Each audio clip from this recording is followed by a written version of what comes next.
بسم الله الرحمن الرحيم الحمد لله نحمده ونستعينه ونستغفره ونعوذ بالله من شرور أنفسنا ومن سيئات أعمالنا من يهده الله فلا مضل له ومن يضلل فلا هادي له وأشهد أن لا إله إلا الله وحده لا شريك له وأشهد أن محمدا عبده ورسوله أما بعد فإن أحسن الكلام كلام الله وخير الهدى هدى محمد صلى الله عليه وسلم وإن شر الأمور محدثاتها وكل محدثة بدعة وكل بدعة ضلالة وكل ضلالة في النار. This is our second lesson on the creed of Imam al-Tahawi, and this is a short booklet written by the scholar that we mentioned, whose biographical details we mentioned in the last lesson, Abu Ja'far al-Tahawi. And in the last lesson we gave some brief biographical details of this scholar. He lived in the 2nd or the 3rd and the early 4th century, and we mentioned that he was in Egypt, and that originally he was a Shafi'i Imam, and then due to some interactions and experiences he adopted the Hanafi madhab in fiqh.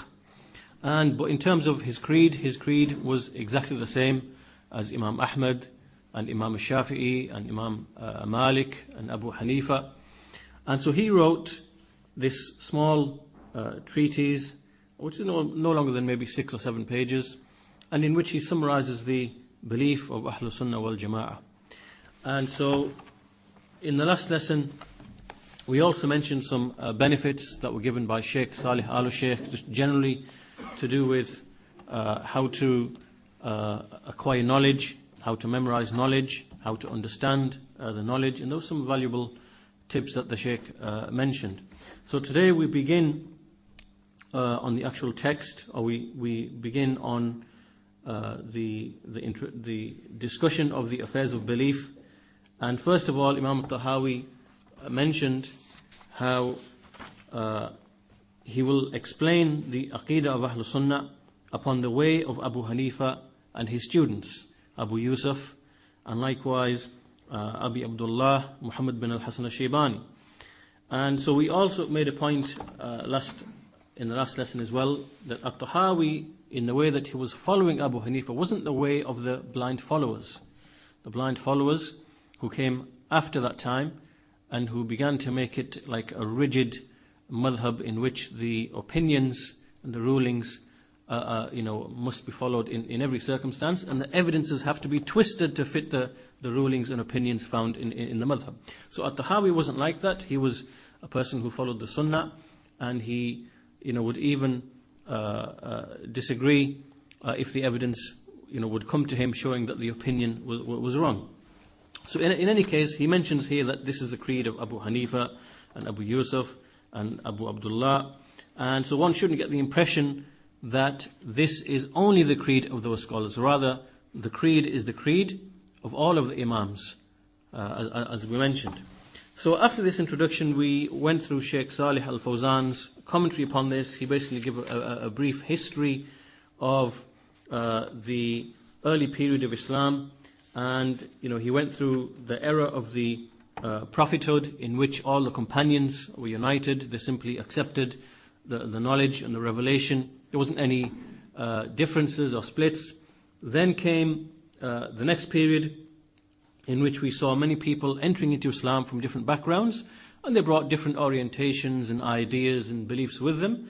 And from this, and some of them maybe had an evil intention, maybe others didn't have an evil intention, but they just brought in ideas. And as a result of this, we saw different innovations occur.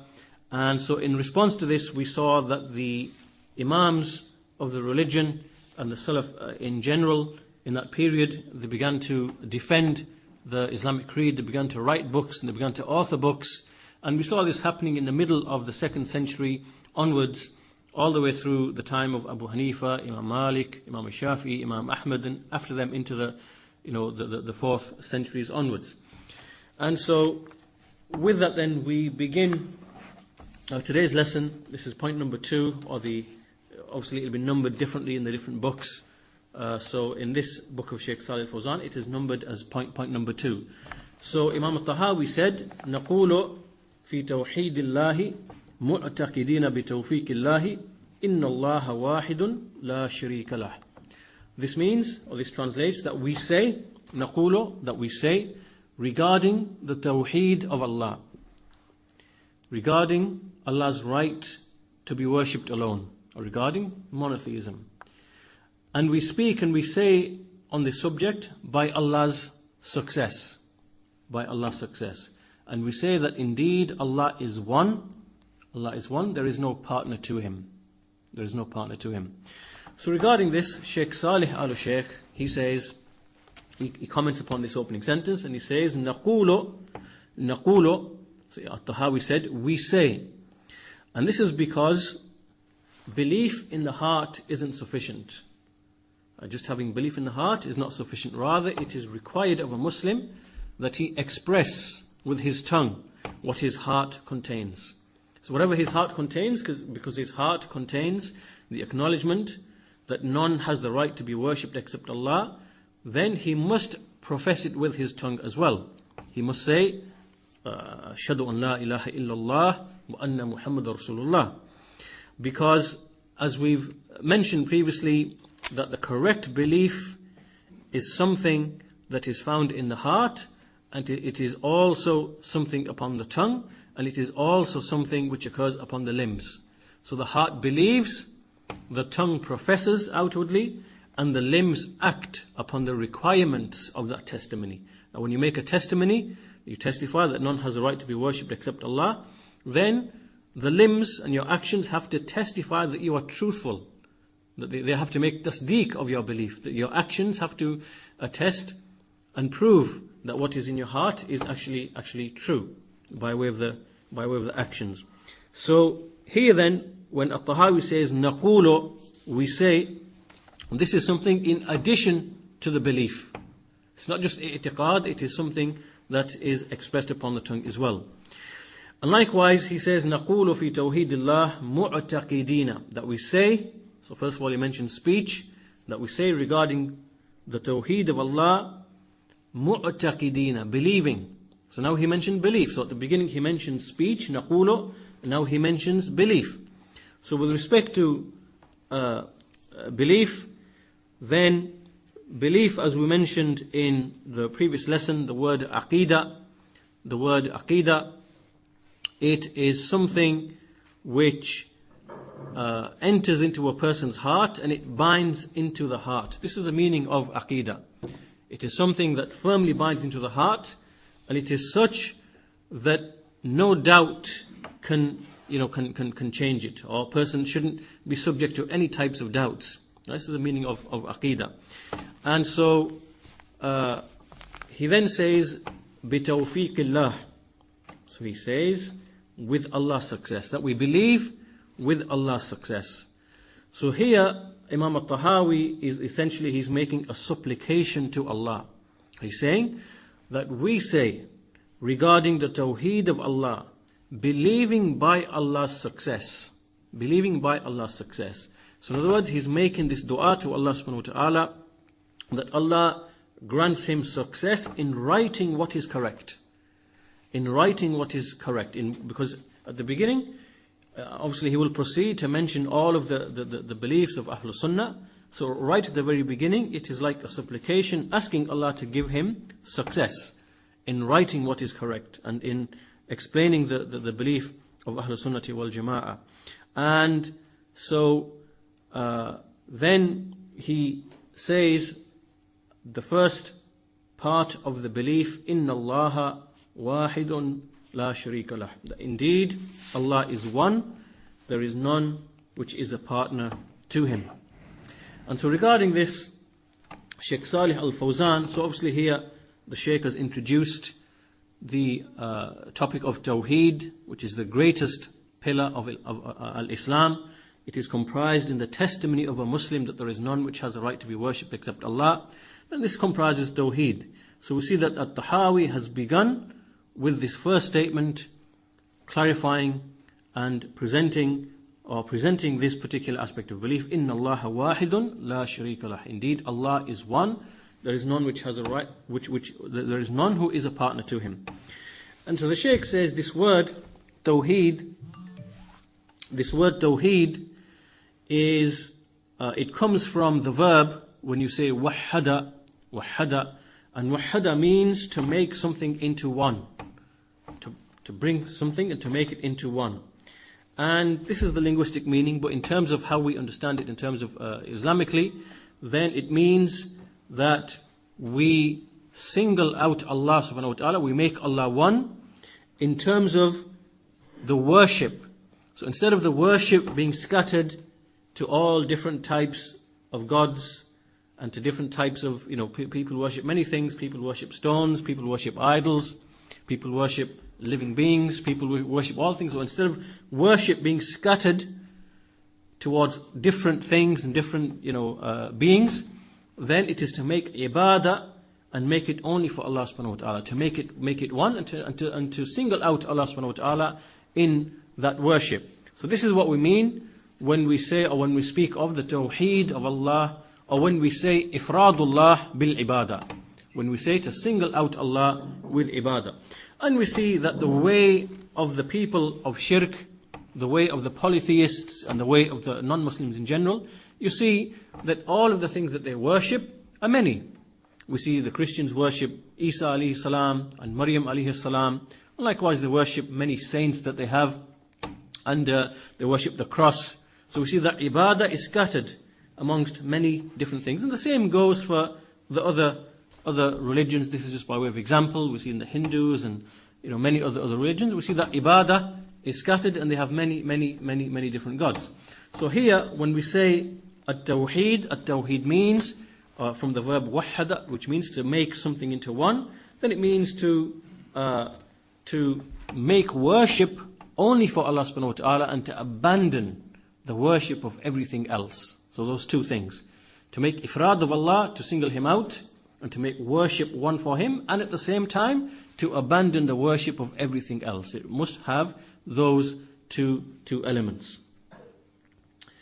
And so the Shaykh says here that when we look at the subject of Tawheed, we see that the scholars of Islam, when they have studied the Quran and when they have studied the Sunnah comprehensively and in detail, they have come to the conclusion that Tawheed has three aspects to it. There are three aspects to Tawheed. And this is not something innovated, it's not something new, rather it is something which itself emanates from the Quran. The Quran itself contains this classification or this understanding of Tawheed. And this is because Tawheed is either in knowledge or it is in action. It can only be in those two areas. Either Tawheed is either something that you believe and know in your heart, or it is something that you act upon. So this is why some of the scholars, like Ibn al-Qayyim rahimahullah, he says that Tawheed is of two types. The Tawheed which is ilmi, the Tawheed which relates to knowledge, and the Tawheed which relates to the worship in terms of the qasd and the irada, in terms of the Tawheed of when a person sets out to do actions, when he sets out to perform the worship of Allah. So some scholars divide Tawheed in two categories, which is obvious and plain in the Quran, because Allah subhanahu wa ta'ala, He's invited us to believe in what He has revealed about Himself. So this clearly is Tawheed in terms of knowledge. And likewise, Allah has invited us in the Quran to worship none but Him alone. In two ways. Number one, to make our intention sincerely for Him alone, number one. In other words, to be sincere. And secondly, the actual worship, the acts, the deeds, that they are done for Him, as opposed to others besides Him. So, this Tawheed of knowledge, Tawheed of action, there are two types of Tawheed. But then some of the scholars, they basically take the first one, the Tawheed which relates to knowledge, and they say that we can divide this into two further categories. The Tawheed which is to do with Allah's names and attributes. So we see in the Quran, Allah is described with names and attributes. And also the Tawheed which is to do with Allah's actions. I mean, Allah creates, Allah provides, Allah sustains, and all of the actions which are unique to Allah subhanahu wa ta'ala. So therefore they have Tawhid al-Asma wa Sifat and Tawhid al-Rububiyyah. So in other words, some of the people of knowledge, they say that Tawheed has 3 aspects to it, and some of the scholars say Tawheed has 2 aspects to it. But it's the same, there's no difference really. There isn't any difference between the two, except there's just some further detail and further separation in the amongst the scholars who say that Tawheed is of three categories. So in any case, the important point is that in the Quran, we see that all of this is clear and plain. We see that in the Quran, Allah has mentioned all of these 3. And so the Shaykh explains here that he goes through the 3 aspects of Tawheed. And so he says, as for the first, Tawheed al-Rububiyyah, which is, as we said, to single out Allah in terms of His actions. And what are His actions? Actions, we mean by His actions, we mean that He creates, and He provides, and He gives life, and He takes life, and He regulates the creation. So all of these actions are unique to Allah subhanahu wa ta'ala. There is no one who shares with Allah in any of these affairs. No one.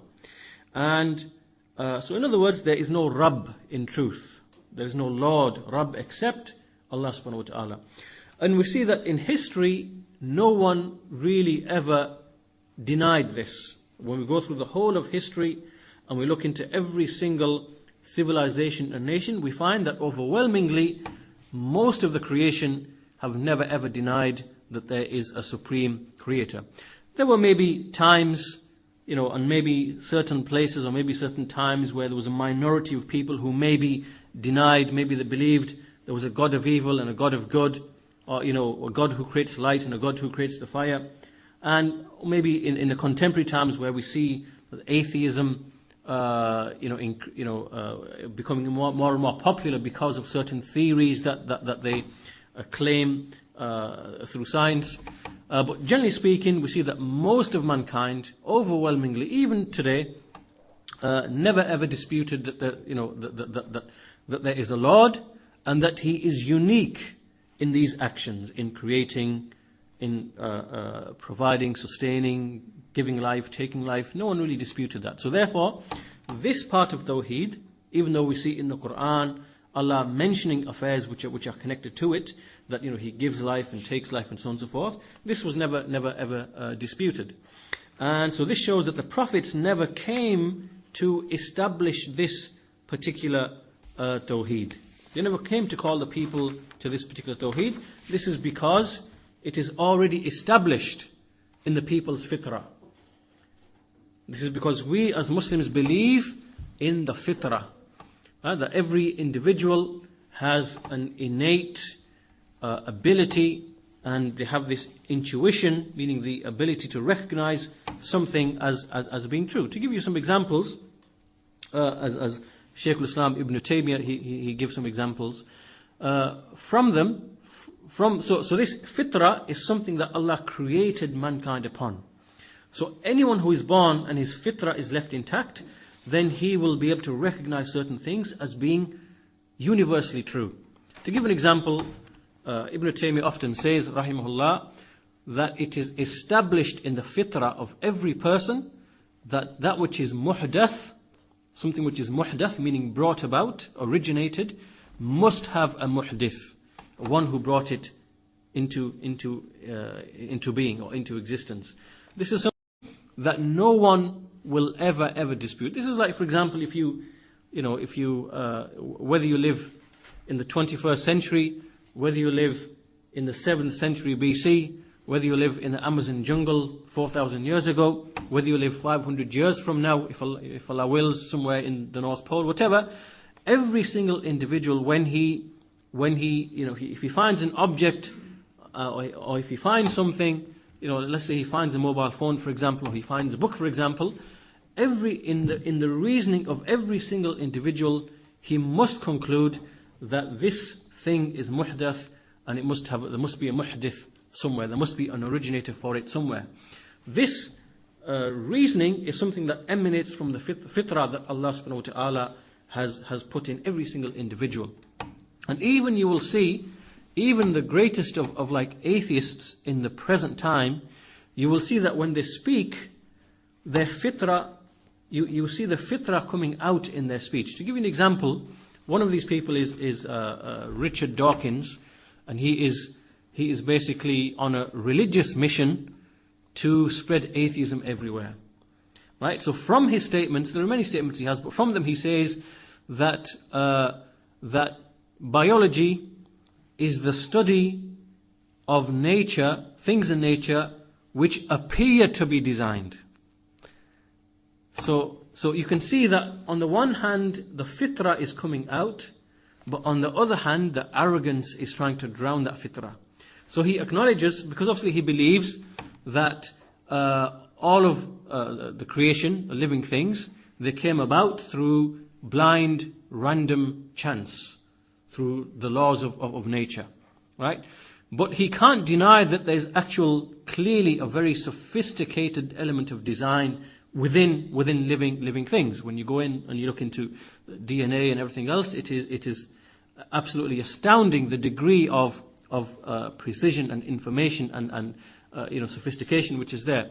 So he can't deny that. He says, clearly there are things in that are designed. But if you look at the way they try to put it across, that they say it appears to be designed. And what he's trying to say, although it appears to be designed, it is just come through random, blind, undirected forces that just somehow produced all living things, or all life from non-life. So the point being that even amongst the atheists, they will acknowledge that you will see the fitrah coming out, being expressed, but at the same time you will see the arrogance, the kibr, and other things trying to drown that fitrah. So this is one example. Another example is if no matter which person it is, even an atheist, even a person of any other religion, it's universal for the whole of mankind. If a man came along and you saw the child, and he just killed the child for no reason, or he beat the child for no reason, then in every single person with sound fitrah, the idea of injustice will immediately come to his mind. He will know that this is definitely unjust. And it doesn't matter where he lives, which nation he lives, which civilization he lives, or what time or whatever, the sense of justice will arise in his mind, and he will know and he will judge that this is wrong. So that's also from the fitrah. These are things from the fitrah.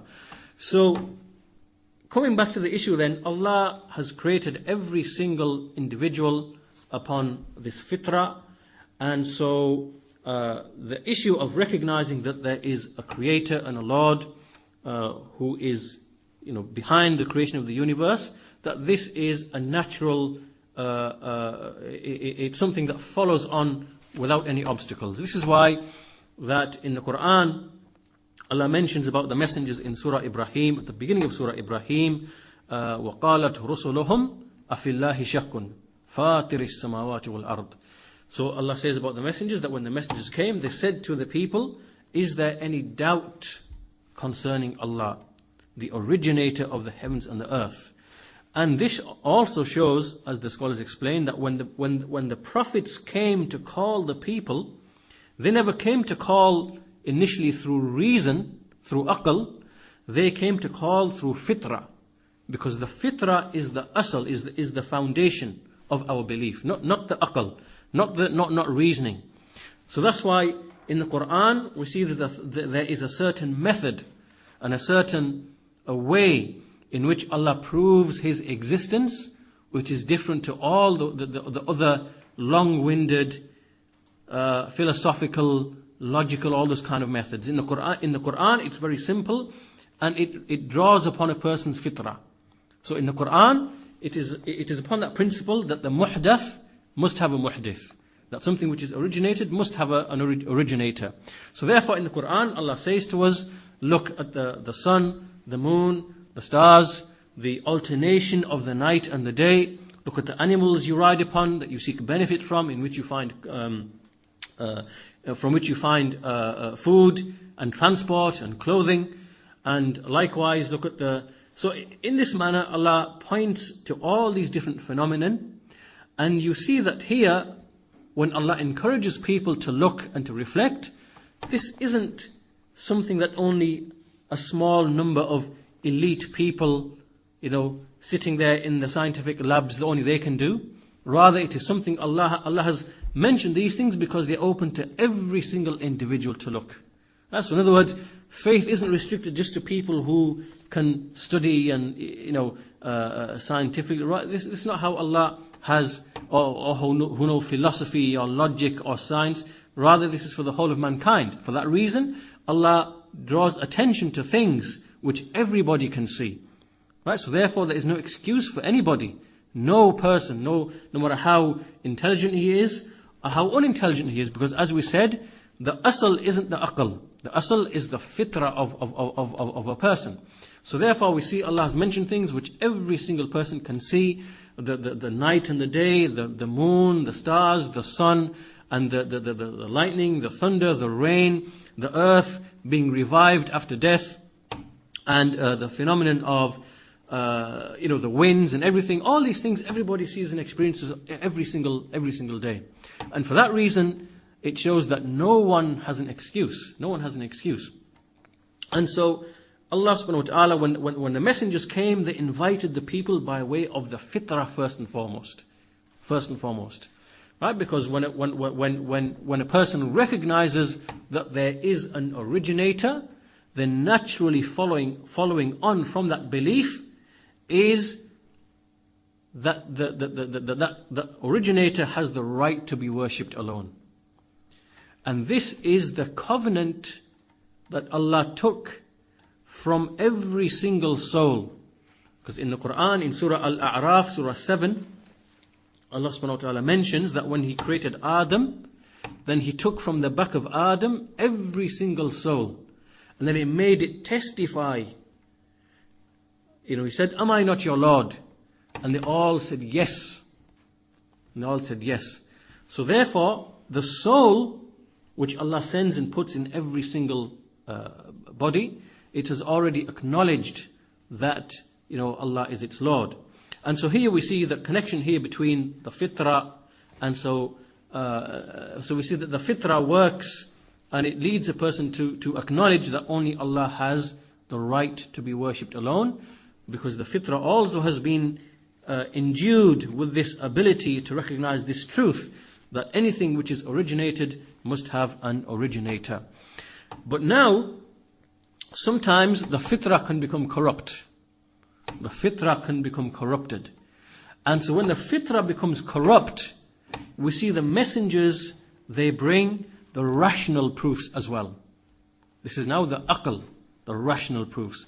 So the messengers, they come and they also bring rational proofs. So we see when we look in the Quran, we see Allah subhanahu wa ta'ala has mentioned many rational proofs, many proofs that appeal to the reason, to the reason.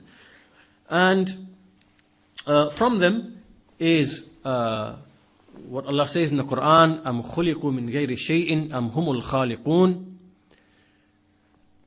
Were they created by nothing or from nothing, or are they the creators? And so this is like a type of reasoning which we see amongst other verses, but this is the main one in the Quran, that were they created by nothing, or were they themselves the creators? And so again, we're going to on a diversion now onto that subject, but just to make the point of what we're making, the point that we're making here is that this issue of Tawhid al-Rububiyyah, acknowledging that Allah is unique, that He exists, and then He's unique in His actions, and no one really disputed this in history, and it is something that the fitrah gives evidence to. It is also something that the aql gives evidence to, and so therefore we see that Allah sent also the messengers, and by way of all of these things, the proof is established upon mankind. The proof upon the whole of mankind is established. It can be established by fitrah, by aql, and then Allah also sent the naql, which is the revelation, and Allah never punishes up until after sending the naql, meaning the revelation. So Allah sends the revelation, and punishment only befalls after the revelation has been sent and the hujjah has been established by way of the naql, the revelation. So this is the first type of tawheed, And the second type of Tawheed, or aspect of Tawheed, is the Tawheed al-Uluhiyyah, which is Allah's right to be worshipped alone. And this was why the messengers were sent. The messengers were sent to call the people and to invite the people to single out Allah subhanahu wa ta'ala in worshipping Him alone. We see what is the meaning of worshipping Allah alone. It means to single Him out in all of the forms and types of worship. Ifradullah bil ibadah, to single out Allah in worship. And from worship are things which are things in the heart, like love and fear and hope. And from them are things which are upon the tongue, like seeking forgiveness and praising Him and making dhikr. And from them are those which are upon the limbs, like establishing the prayer and giving the charity and fasting and so on and so forth, keeping away from all of the prohibitions and obeying Allah by doing all of the obligations. All of this is from comes under the worship of Allah subhanahu wa ta'ala. And the third aspect of Tawheed is Tawheed of Allah's names and His attributes. Tawheed al-Asma'i wa Sifat, which is the principle regarding this is that we affirm for Allah whatever names and attributes He has mentioned and affirmed for Himself. And likewise, whatever names and attributes His Messenger has spoken of for Allah. And likewise, to free Allah from all of the deficiencies and all of the shortcomings and the negative qualities. Like, for example, sleep and death and having a child or having a wife.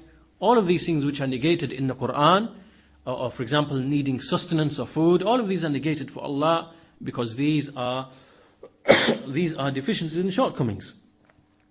So we see then in the Quran, when we look in the Quran, we see there are many, many verses which speak about Allah's rububiyyah, that He is the creator, the owner, the provider, gives life, takes life. All of these verses are a proof for Allah's rububiyyah, no doubt. Likewise, we see many verses that speak of Allah's names. They mention His names and they mention His attributes. There are many in the Quran. So those verses relate to Tawheed al-Asma wa Sifat. And there are many other verses which invite the creation to call upon Allah alone and to worship Him alone. And all of this, no doubt, relates to Tawheed al-Uluhiyyah. So we see that really there isn't really any dispute about Tawheed having three aspects. We see it clearly and plainly in the Quran. And we see that the first time that the scholars spoke of this classification was in a book called Al-Ibana by a scholar called Ibn Battah al-Uqbari.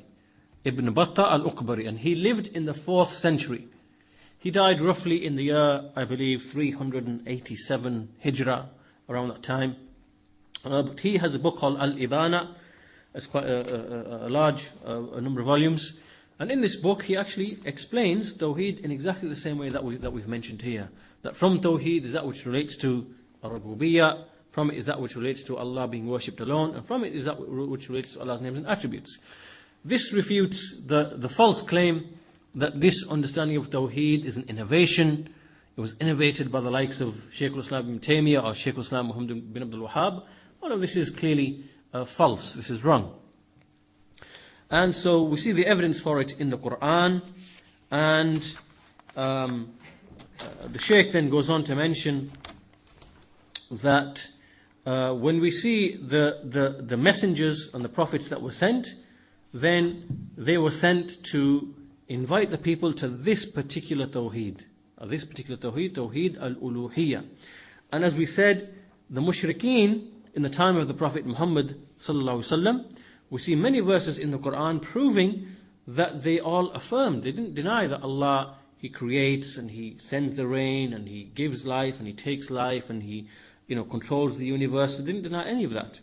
Rather, when the Messenger sallallahu alaihi wasallam, when he came and he called them and invited them to worship Allah alone, they didn't even have a problem with that, to be honest.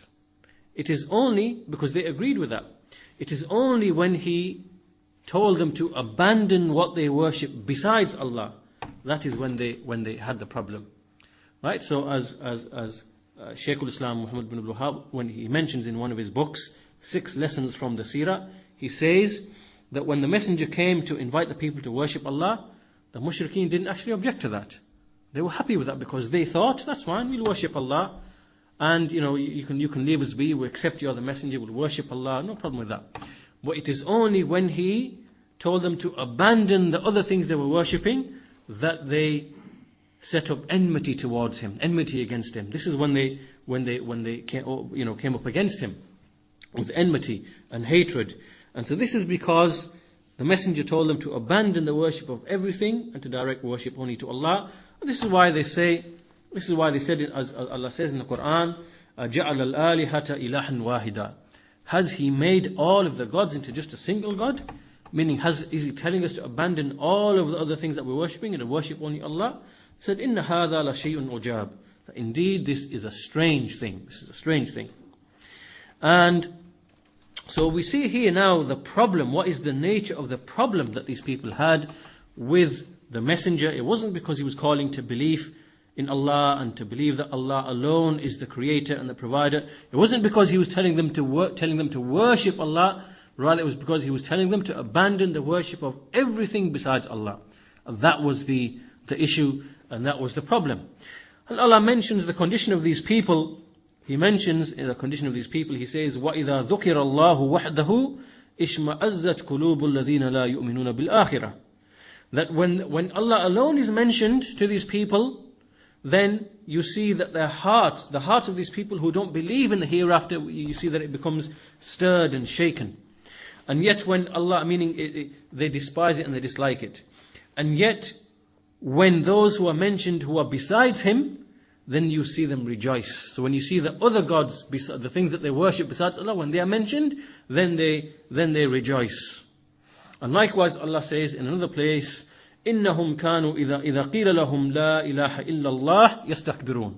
That indeed when it would be said to them, there is none which has a right to be worshipped except Allah, they would become arrogant. And they would say, وَيَقُولُونَ أَإِنَّا لَتَارِكُ آلِهَتِنَا لِشَاعِرٍ مَجْنُونَ. And they would say, shall we abandon our gods for a mad poet, for a possessed poet?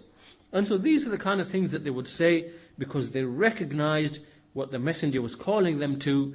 It was not just to worship Allah, but it was to abandon everything that they were worshipping besides Allah, and around which they had built their whole culture and civilization and their religion and their worship and their economy and everything else. So they knew what was at stake and they didn't want to abandon all of that.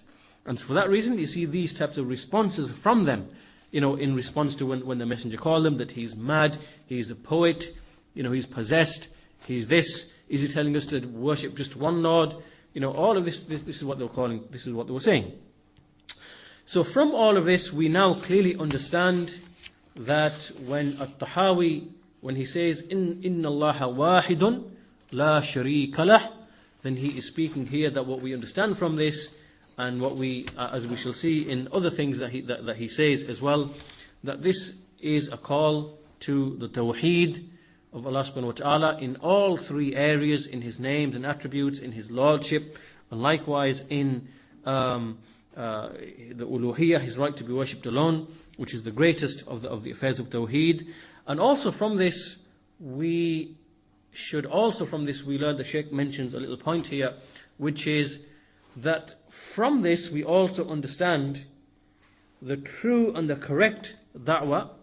That, in other words, when you see people calling to Allah and inviting the people to Allah and inviting the Muslims to the religion, we can see the clear difference between those who are upon the truth and between all of the groups who are astray and who are misguided. Because the Tawheed that they call to is the Tawheed which no one really disputes.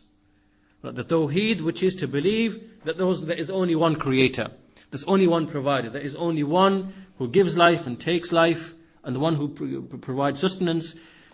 So we see many groups. In fact, I'll give you one example of an individual. This man is called Abdul Majid Az-Zindani. He's in Yemen, and he has like a university there. They call it Jami'atul Iman, the University of Faith, he calls it. And basically what this man does is they go around and they start speaking of the scientific miracles in the Quran, and then they go around convincing people, telling people that therefore you should believe in this is a proof for Allah's existence. And so in this manner they go and call to the Jews and to the Christians and other people, and all these people don't deny that there's a creator. But these people, you see that the limits of their call to Tawhid, the way they describe it, and they say that the most important fundamental thing is to make people believe in the creator, and to make, to believe that Allah is unique in His actions, in creating, owning, providing. And this is not the Tawheed of the messengers. This, when you call people to this, the most you are calling them to is to believe in a creator, and nothing more than this. And the people already, as we said, upon their fitrah and even upon reason, they know that there's only one Lord. The problem is, another problem is that they worship other things besides Allah. They worship the dead, they worship the living, they worship trees, they worship the angels, they worship the jinn, and then they have arguments and reasons why they worship those things. Some of them claim that the jinn have control, the jinn know the unseen, or the angels know the unseen independently. Or they claim that the prophets know the unseen. Or they claim that they have control over life and death, or over repelling harm and bringing about benefit. Or they claim that they are seeking intercession. These are all like the reasonings and the arguments they use to justify worshipping other things besides Allah. That is where the call to Tawheed lies, and this is the area which needs to be clarified. And so the point here that Shaykh is mentioning, that what we need to understand here is that many Muslims have an understanding of Tawheed which is deficient. It is deficient, and it doesn't extend beyond proving that there is a creator. And this is not what the messengers call to, and this is a very deficient type of Tawheed. And we see that many of those people who are from the Ahlul Kalam, the people of Kalam, like the Jahmiyyah and the Mu'tazila and the Ash'aris and the Maturidis, to all of them, they treat Tawheed to mean proving Allah's existence. And this is a very deficient understanding of Tawheed, and it opens up a person, to become prone to falling into the misconceptions and the doubts that lead a person to fall into shirk. So we see that in the Quran, and we see Allah says, proving what we've just said. He said, وَلَقَدْ بَعَثْنَا فِي كُلِّ أُمَّةٍ رَسُولًا أَنِ اعْبُدُوا اللَّهَ وَاجْتَنِبُوا الطَّاغُوتَ. That we sent to every single nation a messenger with this message, that you should worship Allah alone and abandon false gods. That's the call of the messengers, to worship Allah alone and to abandon all of the tawaghit, the false gods which you worship besides Allah. And so the messengers came, this is what they would order the people.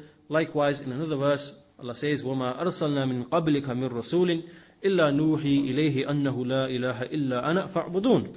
That we sent not a messenger before you, except that we inspired to him that there is none which has a right to be worshipped, so worship me alone. And likewise, Allah says, وَاعْبُدُوا اللَّهَ وَلَا تُشْرِكُوا بِهِ شَيْئًا. Worship Allah alone and do not associate any partners with me. So from all of this, we can see clearly the difference between what the Quran is inviting to, the Tawheed which the Quran is inviting to, and the restricted, limited Tawheed that some people that are Muslims that they call to, which is no more than just proving Allah exists, and nothing beyond that. And so we see then from all of this that the Tawheed of the messengers is really, it calls to the people to worship Allah alone. And likewise, it comes and the revelation comes and it clarifies Allah's names and attributes.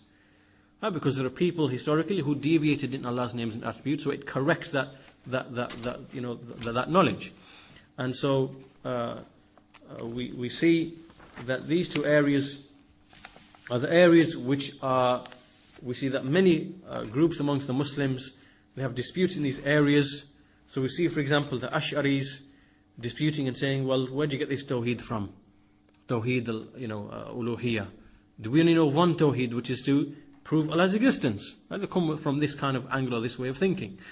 And, so we see that this is an area that we have to be clear about, and we have to be clear as to exactly what the messengers came with, what they call to, and not to fall into these kind of misconceptions and doubts of these people who restrict and limit Tawheed just to the belief in Allah subhanahu wa ta'ala. And as for bitawfiqillah, Shaykh also mentions a point here that al-Tahawi, he says that we say regarding the Tawheed of Allah, believing bitawfiqillah, by Allah's success.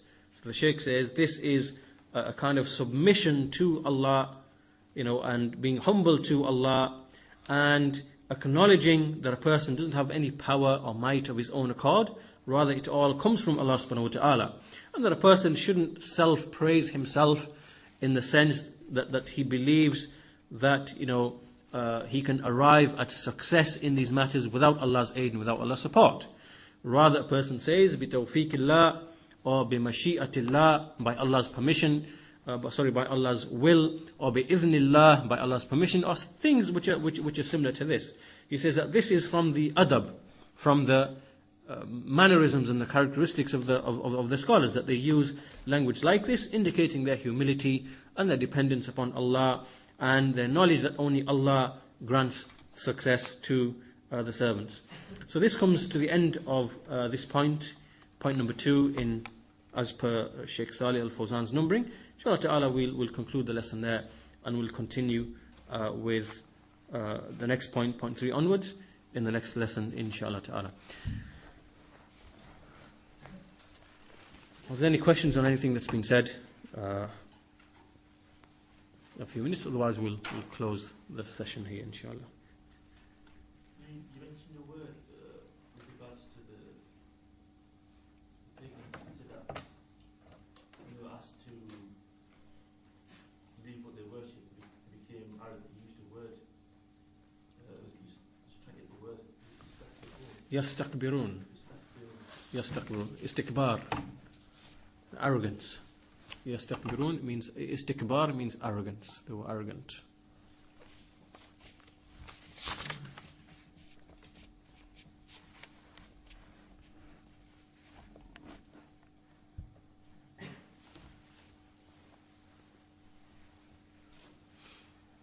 So that arrogance is like we said, that many of these people, their fitrah knows and their fitrah tells them that there must be an originator and a creator. They can't deny that. But it's the arrogance that stops them from worshipping Allah alone. So the fitrah is in the heart, but then arrogance is in the heart as well, and it drowns that fitrah. And that's literally the meaning. When we say someone is a kafir, the word kafir literally means someone who conceals. The word actually kafir, kafar, it refers to one who plants seeds. Someone takes a seed and plants it in the soil. So obviously now the seed is concealed, and so from this is that we have the word kafir, one who conceals the truth. In this case, it means he conceals his fitrah.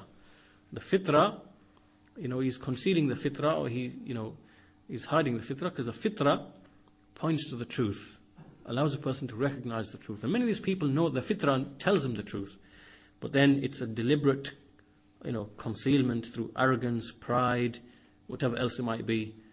They don't want to abandon the way of their forefathers. They don't want to lose all their wealth. They don't want to lose their status or their standing in the society, right?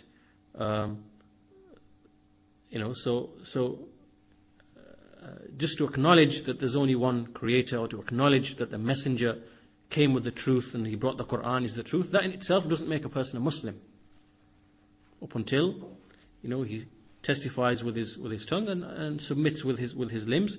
So many of these people, they know, and they know through the fitrah, and likewise through reason, but it's something else that makes them, not submit to the truth.